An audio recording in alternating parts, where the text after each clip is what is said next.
একজন ফেরেশতা একজন লোককে বলল, আমি তোমার প্রতি সন্তুষ্ট। তুমি আমার কাছে কি চাও? তুমি আমার কাছে যা চাবে আমি তোমাকে তাই দিব। তবে একটি শর্ত, আমি তোমাকে যা দিব তোমার প্রতিবেশীকে তার দ্বিগুণ করে দিব। তো এখন তুমি আমার কাছে কি চাও? লোকটি বলল, আমি একটি গাড়ি চাই।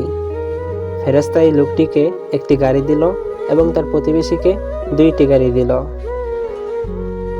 পুনরায় ফেরেশতা লোকটিকে আবার প্রশ্ন করল, তুমি এখন আমার কাছে কি চাও?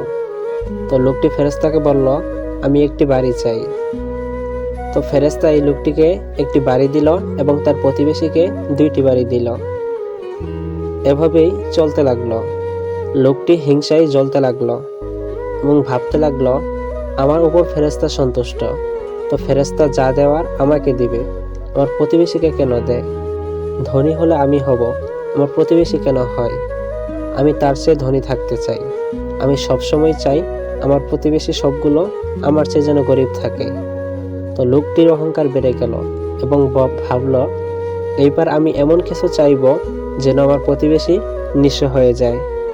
তাই সে ফেরেশতাকে বলল, আমি আপনার কাছে সর্বশেষ একটি জিনিস চাই, যদি আপনি আমাকে দেন। ফেরেশতা বলল, তুমি কি চাও?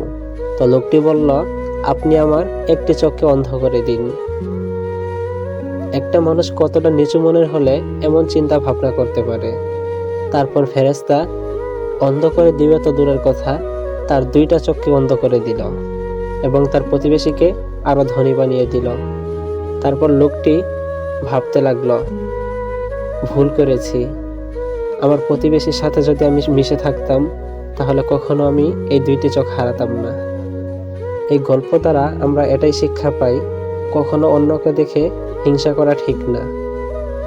আপনার প্রতিবেশী যদি আপনার চেয়ে ধনী হয়, আপনি বলতে পারেন, আমি তার প্রতিবেশী।